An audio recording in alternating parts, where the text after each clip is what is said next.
Hello friends, this is me Anjali Balian and welcome back to online section. Guys, इस class में हम discuss करने वाले हैं सेंटेंस यानी वाक्य। और इससे पहली क्लास में हमने आपके साथ डिस्कस किया था मेथड्स ऑफ टीचिंग और आपका बहुत अच्छा रेस्पॉन्स रहा, सभी को बहुत अच्छे से समझ आया। तो आज भी हम कोशिश करेंगे कि उससे भी बेहतर क्लास ले। ओके गाइस, तो चलिए फटाफट से प्रिपेयर हो जाए। आज हम ग्रामर का टॉपिक डिस्कस करने वाले हैं जिसका नाम है सेंटेंस यानी वाक्य। गाइस, मैं आपको एक बात और बताना चाहती हूँ कि हमने सेकंड यूनिट को अभी होल्ड पर रखा है क्योंकि उसमें बहुत ही माइनर सी चीज़ें हैं जो कि सबको बहुत इजीली पता होती है। तो मैंने इसीलिए उस यूनिट को स्किप किया है। अगर आप चाहेंगे तो मैं उसको भी आपके साथ डिस्कस करूँगी। हालांकि उसमें यही सब चीज़ें पूछी जाती है कि आपको 10 फ्रूट्स नेम बताने हैं, वेजिटेबल्स नेम बताने हैं, ग्रीटिंग्स क्या होते हैं वो बताने हैं। तो कुछ इस तरह की चीज़ें आपको सेकेंड यूनिट में देखने को मिलेगी। लेकिन अगर फिर भी आप चाहते हैं कि मैं उस यूनिट को भी स्किप ना करूं और आपके साथ डिस्कस करूं तो आप कमेंट बॉक्स में जरूर बताइएगा। ऑलराइट, तो आज हम ग्रामर का पार्ट डिस्कस करने वाले हैं और शुरुआत करेंगे सबसे बेहतरीन चैप्टर के साथ जिसका नाम है सेंटेंस। गाइस, सबसे पहले हम एक बार हिंदी में समझते हैं कि हम वाक्य किसे कहते हैं। वाक्य सार्थक शब्दों का एक समूह होता है। ठीक है, सार्थक शब्दों के एक समूह को हम वाक्य कहते हैं। लेकिन अगर वही बात करें इंग्लिश में तो वही इसकी डेफिनेशन होगी, बस हमको थोड़ा कन्वर्ट कर लेना है। क्या होगी? A sentence is a group of words that make a complete sense. ये बात आपको ध्यान रखनी है, that's make a complete sense by itself. तो क्या होता है? This is called sentence. ठीक है, a group of words that makes a complete sense by itself is called sentence. So simple. चलिए आपको एग्जाम्पल के थ्रू इसको समझाती हूँ। ठीक है, चलिए पहले एक बार एक एग्जाम्पल देखते हैं कि मैंने आपके सामने लिखा है this my is a book. This my is a book. तो क्या ये आप एक ग्रुप ऑफ वर्ड्स तो है, जैसा कि क्या डेफिनेशन में क्या डिमांड की गई है कि ग्रुप ऑफ वर्ड्स होना चाहिए, शब्दों का समूह होना चाहिए। तो बिल्कुल है शब्दों का समूह। लेकिन क्या हम इसको सेंटेंस कह सकते हैं? बताइए कमेंट बॉक्स में। क्या हम इसको this my is a book इसको हम सेंटेंस कह सकते हैं? बिल्कुल नहीं कह सकते। क्यों? क्योंकि हमने एक चीज और नोटिस की थी यहाँ पर कि यहाँ लिखा हुआ है complete sense. Group of words तो होना चाहिए लेकिन सबसे बड़ी शर्त इसके साथ ये है कि उसका कुछ मीनिंग होना चाहिए। ये तो मीनिंगलेस है, उल्टा सीधा अर्थ निकल रहा है इस वाले सेंटेंस का। This my is a book क्या चीज़ है? हमें तो कुछ समझ नहीं आया। तो फिर हम इसको सही तरीके से कैसे लिखेंगे? इसको दोस्तों अगर इन्हीं वर्ड्स को हम इस तरीके से एक ऑर्डर में अरेंज कर देते हैं, ठीक है, according to subject, object, verb, इन सभी के अकॉर्डिंग हम इनको अरेंज कर देते हैं। जैसे दिस इज माई बुक। तो अब ये क्या बन जाता है? देखना वर्ड्स सेम है लेकिन अब क्या हुआ? अब ये सेंटेंस है। क्यों? क्योंकि अब इसका एक मतलब निकलता है। ठीक है, इसका एक मीनिंग है अपने आप में, लेकिन इसका कोई मीनिंग नहीं है। तो ये सेंटेंस नहीं है। Group of words which defines या which makes a complete sense by itself is called sentence. ठीक है, चलिए हम कुछ और उदाहरण इसके हम ले लेते हैं। कौन कौन से देखते हैं। चलिए आप दोस्तों अगर चाहे तो साथ साथ में अपनी नोटबुक में नोट कर सकते हैं। ऑलराइट, लेकिन मैं आपको यही रिकमेंड करती हूँ कि अभी आप क्लास में सिर्फ और सिर्फ फोकस रखिए, ध्यान दीजिए और समझिए। ठीक है, रटना कुछ भी नहीं है, आपको नॉर्मली ऑटोमेटिकली सब कुछ याद हो जाएगा क्योंकि आप समझेंगे। ठीक है, और इतनी कोई भारी चीज़ बिल्कुल भी नहीं है, बहुत आसान सी चीज़ है। अगर आपने इससे पहले कभी इंग्लिश नहीं पढ़ी है बहुत ज़्यादा सिंपल है क्योंकि आप बहुत सही जगह पर आए हो। ठीक है, तो चलिए अब कुछ एग्जांपल्स के थ्रू इसको और क्लियर कर लेते हैं कि आखिर क्या होता है सेंटेंस। ऑलराइट, और हाँ, पीडीएफ के लिए आपको टेलीग्राम ग्रुप ज्वाइन करना होगा जिसका नाम है ऑनलाइन शिक्षण DLED। ऑलराइट, अगर आप नोट्स नहीं बनाएंगे आपको वहाँ पर मैं खुद से हैंड रिटन नोट्स आपको वहाँ पर आज शाम तक प्रोवाइड कर दूंगी। ठीक है, चलिए अब देखते हैं। हम बात कर रहे हैं कि हम एग्जाम्पल देखेंगे कुछ, उनमें लिखते हैं। चलिए, माय नेम इज चलिए, आप ही में से एक स्टूडेंट का नाम है सीमा, ठीक है, वे बहुत अच्छे सभी क्लासेस में आंसर देती है, उन्हीं का नाम लिखते हैं। तो माई नेम इज सीमा, यानी मेरा नाम सीमा है, ये क्या हुआ, अपने आप में कंप्लीट सेंस दे रहा है। ऐसा कुछ भी नहीं है, अगर किसी ने बोला कि माई नेम इज सीमा तो हमारे दिमाग में क्या कोई क्वेश्चन मार्क रहा कि भाई पता नहीं क्या कहना चाहता है, ऐसा तो नहीं हुआ। बहुत अच्छे सब समझ में आया कि माय नेम इज सीमा, अच्छा ही अपना नाम बता रही है कि इसका नाम सीमा है, ठीक है, हमें फुल्ली सेटिस्फैक्शन इस सेंटेंस से मिल जाता है। अब चलिए इसी तरीके के कुछ और एग्जाम्पल देख लेते हैं, ठीक है। ज़रूरत तो नहीं है, लेकिन अगर आप पहली बार इंग्लिश पढ़ रहे हैं तो फिर ज़रूरत महसूस होती है, ठीक है। दिस इज माई बुक, ये तो सेम हो गया वही वाला, दिस इज माई बुक। आगे देखते हैं, what is your name, what is your name. Yes, it is also a sentence, भले ही इसमें क्वेश्चन मार्क आ रहा है क्योंकि इस तरीके के भी सेंटेंस के टाइप्स होते हैं, इंटेरोगेटिव, ठीक है, नेगेटिव, अफर्मेटिव, तो ये सभी क्या होते हैं, सेंटेंस के टाइप्स होते हैं जो कि हम अभी डिस्कस करेंगे। ऑलराइट फ्रेंड्स, चलिए एक और एग्जांपल ले लेते हैं साथ साथ। वो क्या है, व्हाट आर यू डूइंग, क्या मतलब हुआ कि तुम क्या कर रहे हो। What are you doing, तुम क्या कर रहे हो। तो ये सभी क्या है, ये सेंटेंस है, ठीक है। अब इन सब में भी हम अलग अलग पार्ट्स में इन सभी को डिवाइड कर सकते हैं, जैसे इंटेरोगेटिव हो सकता है, कोई अफर्मेटिव हो सकता है, तो उसके बारे में अब डिस्कस करते हैं। ऑलराइट, चलिए टाइप्स ऑफ सेंटेंस, सेंटेंस की बात खत्म हुई कि सेंटेंस क्या होता है, उसके एग्जाम्पल्स हम देख चुके हैं, लेकिन अब हम जानेंगे टाइप्स ऑफ सेंटेंस के बारे में कि सेंटेंस को कितने भागों में विभाजित किया गया है। तो अगर मोटे तौर पर देखा जाए, सेंटेंस 4 तरीके के होते हैं, ठीक है, या 4 टाइप्स होते हैं सेंटेंस के। कौन कौन से, चलिए पहले नोट डाउन कर लेते हैं, उसके बाद उनको एक एक करके डिस्कस करेंगे। और गाइज, आपके एग्जाम में यहाँ से क्वेश्चन मैं आपको बता देती हूँ कि किस तरीके से पूछा जाता है। वो ऐसे कि आपको कोई भी एक सेंटेंस दिया गया होगा, ठीक है, आपसे पूछा जाएगा कि ये कौन सा टाइप है सेंटेंस का, क्या ये इंटेरोगेटिव है या इंपेरेटिव है या अफर्मेटिव है या फिर इनमें से कोई नहीं। तो आपको इनकी पहचान करनी आनी चाहिए कि ये कौन सा सेंटेंस है, और वो तभी आएगी जब आप क्लास को पूरा लेंगे। तो चलिए गाइस, शुरुआत करते हैं। अब हम जानेंगे types of sentence, types of sentence.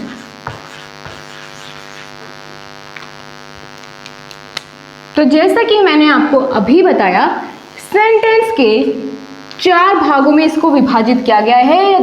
It is divided into 4 types.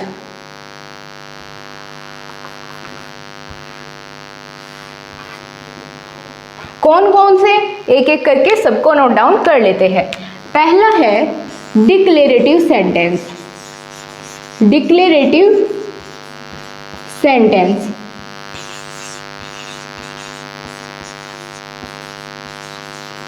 Declarative sentence क्या होता है, अभी उसके बारे में जानेंगे, लेकिन पहले एक बार सबको नोट डाउन कर लेते हैं।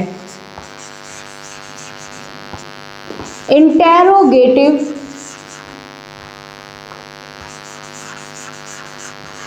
Sentences,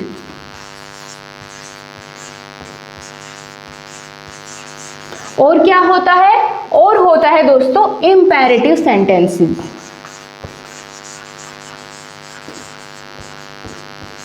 imperative sentences। और लास्ट वन क्या होता है, ये होता है exclamatory sentences, ठीक है।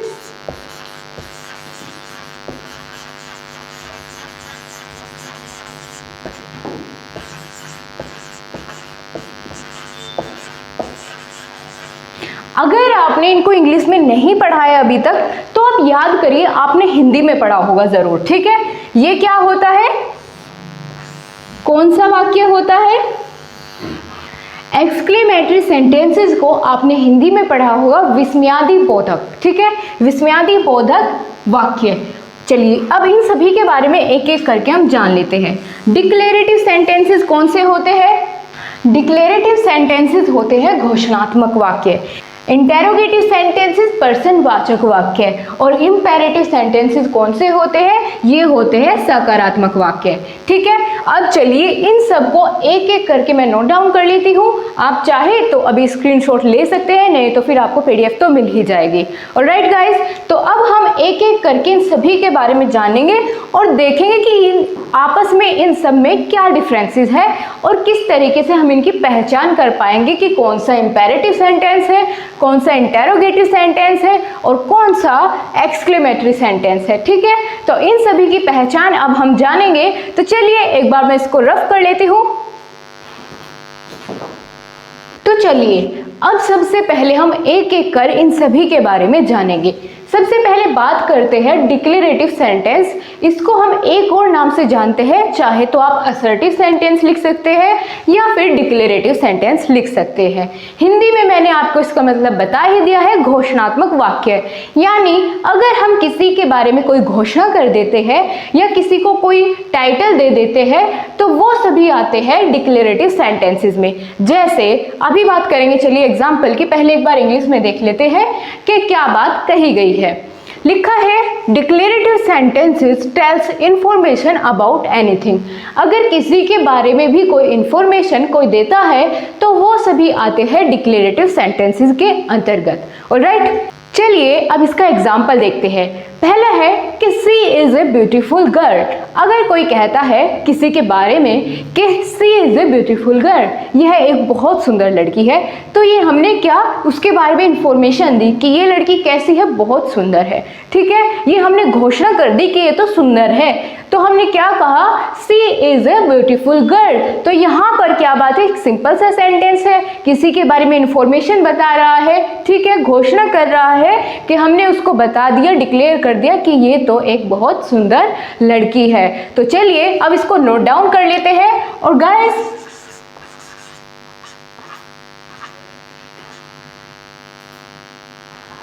आपको लास्ट में मैं प्रैक्टिस के लिए कुछ क्वेश्चंस भी दूंगी। जैसे बहुत सारे एग्जांपल्स आपके सामने प्रेजेंट करूंगी तो उन्हीं में से कुछ एग्जांपल मैं आपके लिए छोड़ूंगी जिससे आप उनमें बता पाएंगे कौन सा सेंटेंस कौन सा है। ठीक है, किस टाइप का कौन सा सेंटेंस है। ऑलराइट, चलिए पहला एग्जाम्पल मैंने आपको क्या दिया कि she is a beautiful girl. She is a beautiful girl. और एग्जाम्पल देखते हैं इससे रिलेटेड, जिससे कि ये पूरा क्लियर आपको हो जाए कि किस तरीके के सेंटेंसेस होते हैं, फिर उसके बाद आपको खुद से करने होंगे। ठीक है, और एग्जाम्पल इसका है कि जैसे my father is a nice person, मेरे पिता बहुत अच्छे व्यक्ति हैं। तो my father is a nice person, मैंने उनके बारे में बताया। ठीक है, मैंने उनके बारे में बताया कि मेरे पिता बहुत अच्छे व्यक्ति हैं। उनके बारे में मैंने घोषणा कर दी, उनके बारे में इंफॉर्मेशन बता दी कि मेरे पिताजी कैसे हैं, बहुत अच्छे हैं। तो my father is a nice person. ये किस वाले सेंटेंस में आते हैं, ये आते हैं डिक्लेरेटिव, या फिर हम इसको अफर्मेटिव सेंटेंसेस भी, असर्टिव सेंटेंसेस भी बोल सकते हैं। ठीक है, my father is a nice person. अब आपको बहुत अच्छे से इनकी पहचान हो गई है ना। थम्स अप करके जल्दी जल्दी बताइए कमेंट बॉक्स में, आपको ये बिल्कुल समझ आ गया है कैसे होते हैं डिक्लेरेटिव या असर्टिव सेंटेंसेस। आप पहचान पाएंगे, अगर मैं काफ़ी सारे सेंटेंस आपको दे देती हूँ तो आप पहचान कर पाएंगे बिल्कुल। चलिए तो अगला देखते हैं, आगे हम बात करेंगे इंटेरोगेटिव सेंटेंसेस की, यानी प्रश्नवाचक वाक्य। प्रश्नवाचक वाक्य के बारे में कौन नहीं जानता, सब जानते हैं, लेकिन हम फिर भी बात करेंगे अगर कोई भी रह जाता है तो एग्जाम में फिर वो प्रॉब्लम कर सकता है। हमारा टारगेट है हर एक उस बच्चे तक मेरी बात पहुंचनी चाहिए जिसको ये नहीं आता, ठीक है। बहुत अच्छे से एक्सप्लेन किया जाएगा हर एक चीज को। चलिए यहाँ बात कर रहे हैं हम इंटेरोगेटिव सेंटेंसेस यानी प्रश्नवाचक वाक्यों के बारे में। क्या होते हैं प्रश्नवाचक वाक्य? कि जब भी हम किसी के बारे में कुछ जानना चाहते हैं, उससे कुछ पूछना चाहते हैं, तो हम इन प्रश्नवाचक वाक्यों का इस्तेमाल करते हैं, ठीक है। बिना इनके प्रश्न नहीं पूछा जा सकता। जैसे मुझे आपसे पूछना है कि आपका क्या नाम है, ठीक है, आपका क्या नाम है, तो ये मैंने आपसे क्वेश्चन कर लिया, ठीक। तो इस तरीके से यहाँ पर यही बातें यहाँ इंग्लिश में लिखी हुई है।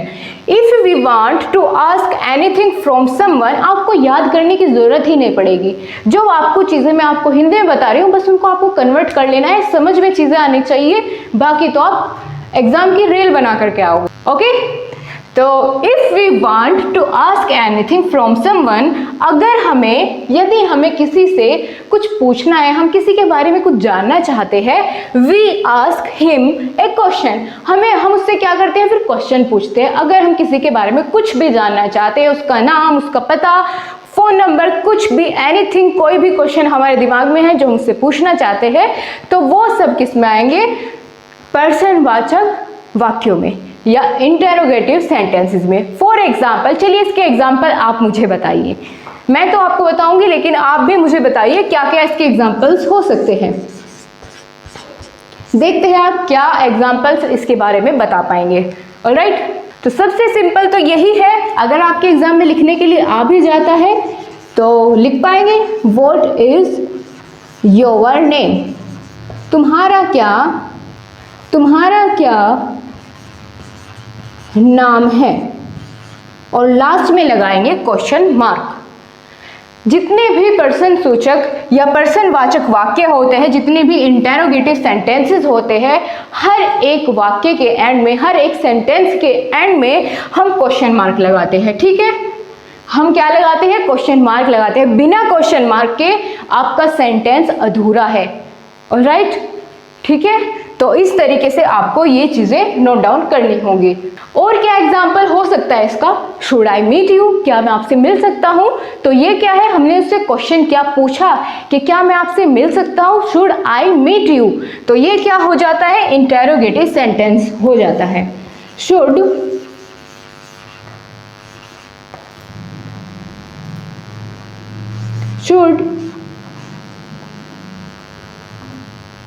आई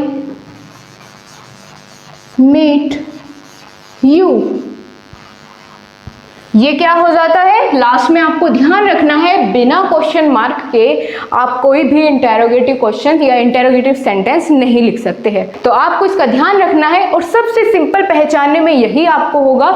अगर आपके एग्जाम में क्वेश्चन आ जाता है तो जहां आपको क्वेश्चन मार्क दिखे, समझ जाना कि वो इंटेरोगेटिव सेंटेंस है, ठीक है। बिल्कुल सही बात, इतना समझ आता है। अब और क्या एग्जाम्पल्स हो सकते हैं इसके, जैसे कैन आई टॉक यू, क्या मैं आपसे बात कर सकता हूँ, ठीक है। Can I ask you something, क्या मैं आपसे कुछ पूछ सकता हूँ। तो बहुत सारे दुनिया भर के एग्जाम्पल्स होते हैं जो कि आप खुद अपनी डेली लाइफ में यूज करते हैं। तो उन सभी को आप इस चैप्टर के खत्म होने के बाद उनको नोटिस करना। अपने डेली लाइफ में आप जो भी कुछ अपने घर वालों से, अपनी फैमिली से बात करते हैं, तो उन सभी को नोटिस करना कि मैंने अभी किस तरीके का सेंटेंस पूछा है घर में, ठीक है। मम्मी क्या मुझे चाय मिलेगी, तो ये क्या है, क्या लग गया, व्हाट, वेयर, हाउ, व्हेन, ये सब चीजें अगर किसी भी सेंटेंस में आ जाती है, ये क्वेश्चन वर्ड्स होते हैं, ठीक है, जो भी डब्ल्यू से शुरू होते हैं मोस्टली। तो इनसे हमें पता चल जाता है कि ये कैसा सेंटेंस है, ये इंटेरोगेटिव सेंटेंस होता है, इसकी पहचान यही सभी है।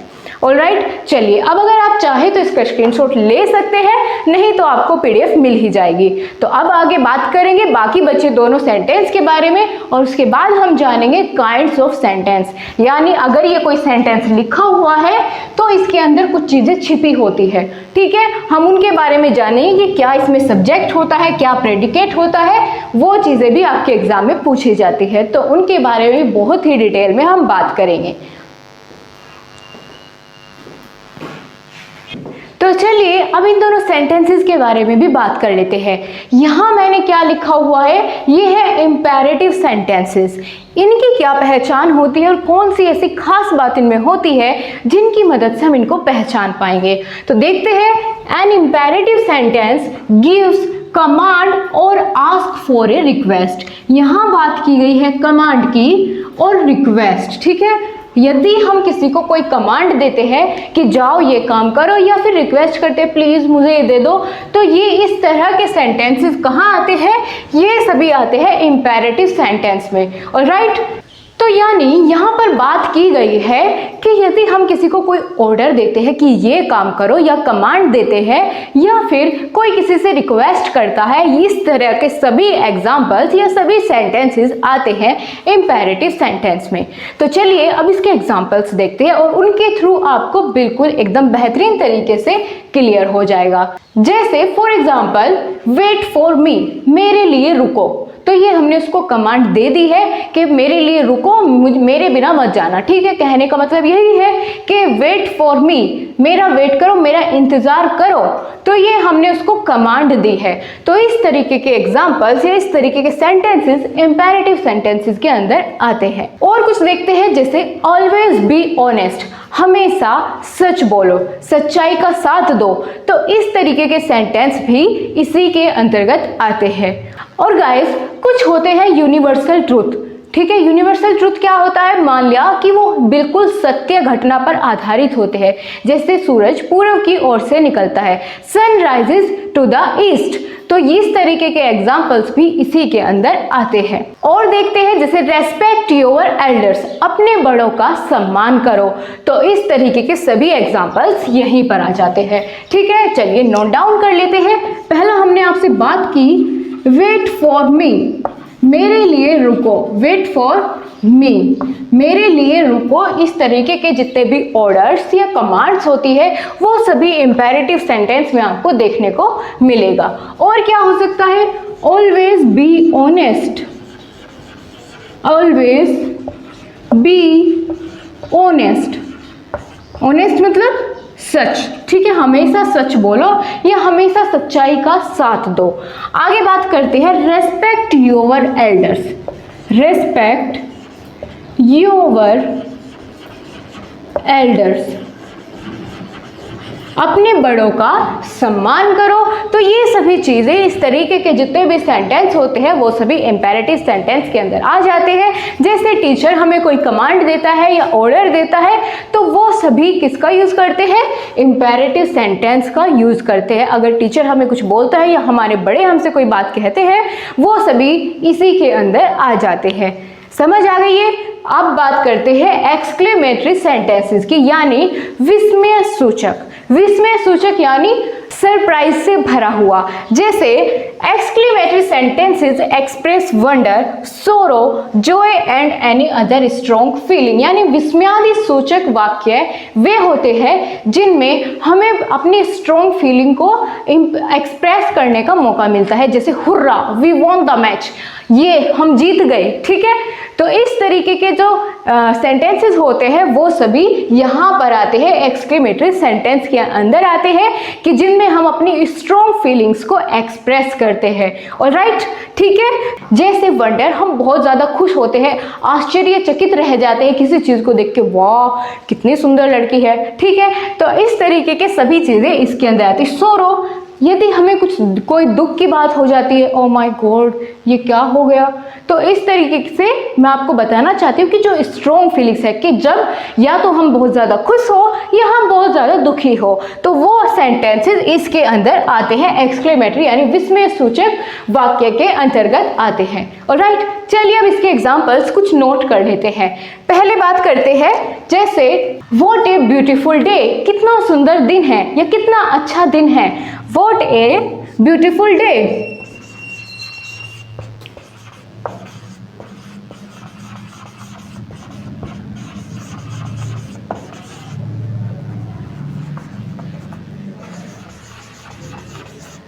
कितना सुंदर दिन है।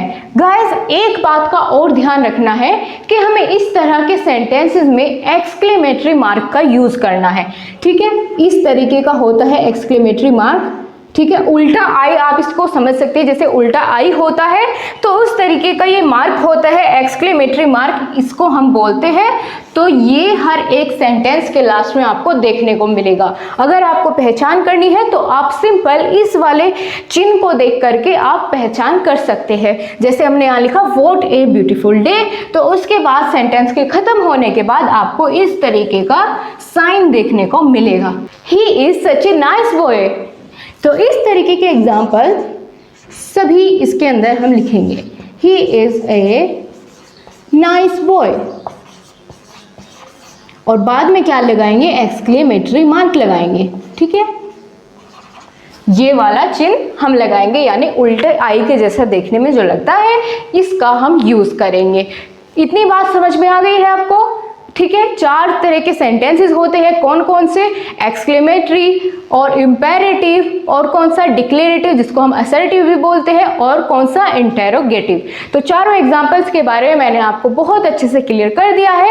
अब आपको मैं कुछ एग्जांपल्स देती हूँ, कुछ सेंटेंस देती हूँ, आपको उनमें से क्या करना होगा, आपको उनमें से बताना होगा कि कौन सा सेंटेंस कौन से टाइप का है। ठीक है, आपको बताना होगा कि इंटेरोगेटिव है, असर्टिव है, कौन सा है। तो चलिए अब आपके लिए मैं यहाँ पर कुछ सेंटेंस नोट कर देती हूँ। तो चलिए गाइस, यहाँ पर आपके सामने कुछ एग्जाम्पल्स है जो आपकी प्रैक्टिस के लिए है। तो आपको इनमें से पहचानना होगा कि कौन सा सेंटेंस किस टाइप का है, और आपको ये बताना है कमेंट बॉक्स में। ठीक है, तो पहला एग्जाम्पल क्या देख सकते हैं हम, Manisha is a nice girl. ये एक सेंटेंस है, आपको बताना है कि ये कौन से टाइप का सेंटेंस है। दूसरा है ऑलवेज बी ऑनेस्ट, तो ये किस तरीके का सेंटेंस है ये आपको कमेंट बॉक्स में बताना है। आप पूरा ना लिख करके ऐसे बता सकते हैं कि पहला है इंटेरोगेटिव, दूसरा है जो भी है। ठीक है, इस तरीके से आप नोट करके कमेंट बॉक्स में बता पाएंगे बहुत इजीली। आगे बात करें, रेस्पेक्ट योर एल्डर्स, ये कैसा सेंटेंस है, और शुड आई टॉक यू, ये कैसा है, व्हाट ए शेम, तो ये किस तरीके का सेंटेंस है, आपको यही इन सब में बताना है। How cold the day is, well done you won the race, तो ये सभी एग्जाम्पल्स या सेंटेंसेस कौन सा किस टाइप का है ये आपको कमेंट बॉक्स में बताना होगा। आपकी प्रैक्टिस भी हो जाएगी और गाइस बहुत अच्छे से आपको टॉपिक भी क्लियर हो जाएगा। अब इसके बारे में एक छोटी सी चीज बचती है, वो है काइंड्स ऑफ सेंटेंस, यानी कि किसी भी सेंटेंस के कितने काइंड्स होते हैं, या किसी भी सेंटेंस के जो उसमें ग्रुप ऑफ वर्ड्स होता है उसको हम कितने भागों में बांट सकते हैं। ठीक है, वो हमको बात करनी है, यानी यहाँ पर हमें किसी सेंटेंस के हिस्से करने होते हैं। ठीक है, चलिए मैं इसको रफ कर लेती हूँ और फिर बहुत मजेदार और लास्ट टॉपिक आपका आज का बचता है उसको डिस्कस कर लेते हैं। तो दोस्तों यहाँ पर बात की गई है कि किसी भी सेंटेंस को हम 2 पार्ट्स में डिवाइड कर सकते हैं। कौन कौन से, पहला होता है सब्जेक्ट और दूसरा होता है प्रेडिकेट। ठीक है, पहले हमने बात की, पहला होता है सब्जेक्ट, अभी बताएंगे कि सब्जेक्ट क्या होता है और प्रेडिकेट क्या होता है, उसके बारे में भी अभी बात करेंगे। तो पहला क्या बताया, सब्जेक्ट, और दूसरा क्या होता है, प्रेडिकेट। राइट, सब्जेक्ट और प्रेडिकेट। अब एक एग्जाम्पल लेते हैं और उसके थ्रू समझते हैं कि आखिर किसी भी सेंटेंस में सब्जेक्ट और प्रेडिकेट क्या होता है। पहले आपको एक बार मैं ऐसे ही एक्सप्लेन कर देती हूँ कि जिसके बारे में कोई बात की जाती है वो तो हो जाता है उस सेंटेंस का सब्जेक्ट, यानी जिसके बारे में भी हम कोई भी बात कर रहे हैं, कोई आदमी हो सकता है, वो कोई भी पर्सन हो सकता है, कोई भी वस्तु हो सकती है, तो वो क्या होगा, उस सेंटेंस का सब्जेक्ट हो जाएगा। यानी जिसके भी बारे में बात होगी वो हो जाएगा सेंटेंस, और जिसके बारे में बात हो रही है, क्या बात हो रही है, यानी उसके बारे में हम क्या बात बता रहे हैं, वो आ जाएगा प्रेडिकेट के अंदर। ठीक है, या फिर ऐसे भी कह सकते हैं कि सब्जेक्ट को छोड़कर जो भी बचता है सेंटेंस में वो सब क्या हो जाता है, वो हो जाता है प्रेडिकेट। ऑलराइट, चलिए अब एक एग्जाम्पल के थ्रू हम समझते हैं। यहाँ मैं नोट डाउन कर देती हूँ एक एग्जाम्पल।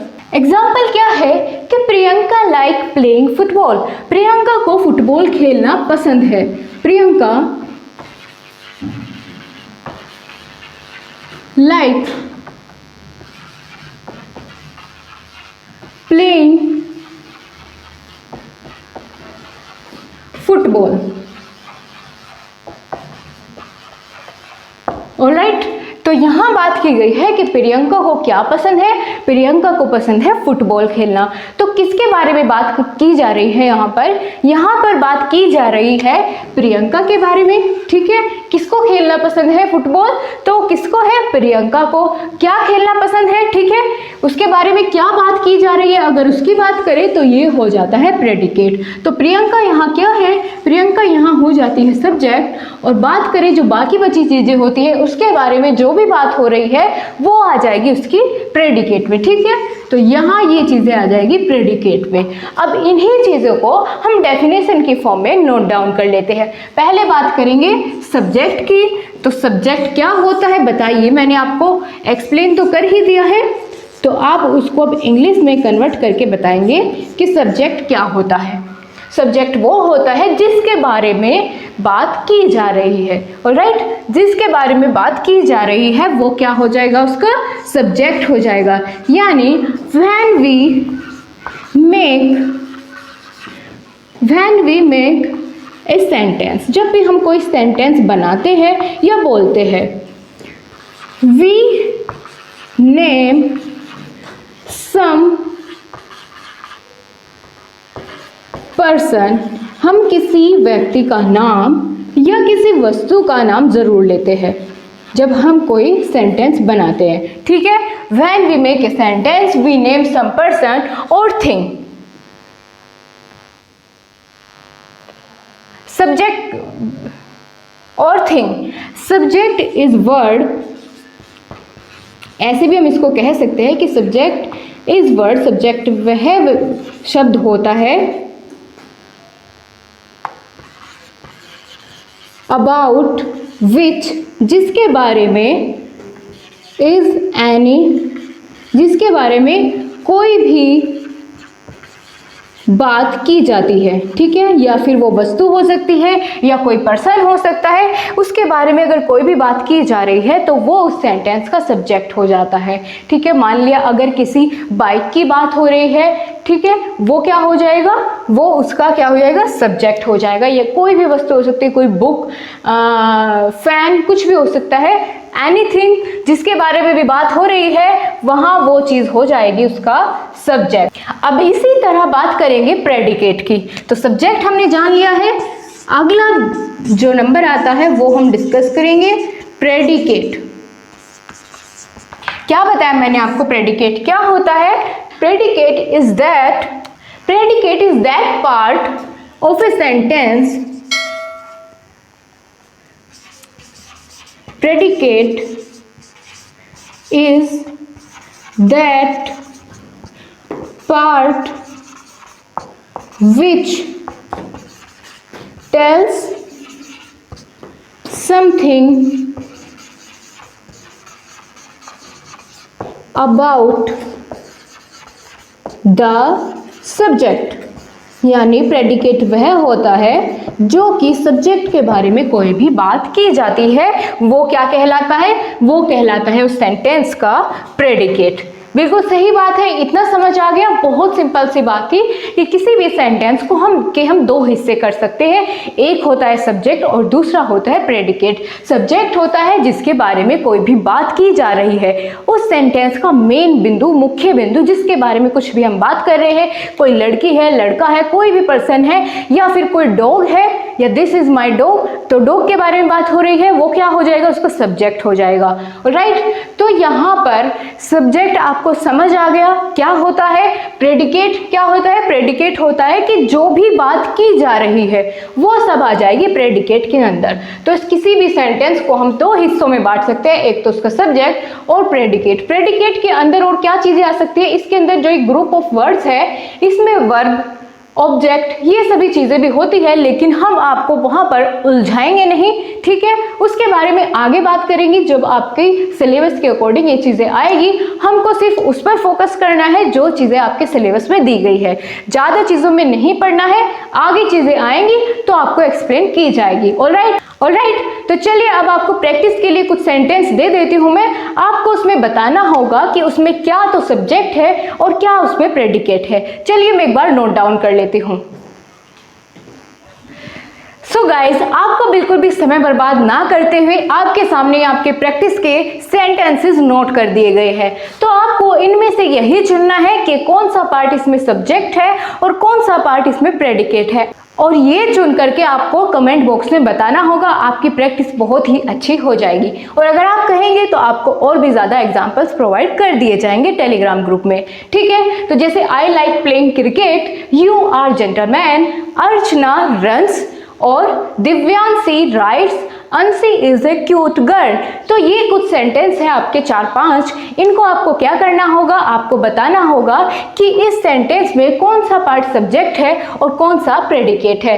अब आप इसको बिल्कुल भी गलत नहीं करेंगे, ये आशा मैं आपसे कर सकती हूँ। अगर आपने अभी तक क्लास को लाइक नहीं किया है तो फटाफट से थम्स अप करिए और अपने ज़्यादा से ज़्यादा फ्रेंड्स के साथ शेयर करिए। सभी को बताइए कि यहाँ पर आपकी कॉन्सेप्ट बेस्ड क्लासेस चली हुई है। ऑलराइट, तो जिसका भी आप भला चाहते हैं उन सभी के पास इस क्लास को शेयर कर दीजिए। और हाँ गाइस, कमेंट तो आप करने ही वाले हैं, आपको क्वेश्चंस के आंसर जो देने हैं, आपको चाहे ये चीज़ें आती है या नहीं आती है, तभी आपको पता चलेगा, आप कमेंट ज़रूर करें। So thank you so much guys, आज की क्लास को यहीं पर ख़त्म करते हैं और कल फिर से एक नया टॉपिक पंक्चुएशन के बारे में हम जानेंगे। बहुत ही बेहतरीन टॉपिक है, तो क्लास को लेना बिल्कुल मत भूलना। So thank you so much guys, अपना ध्यान रखिए, खुश रहिए।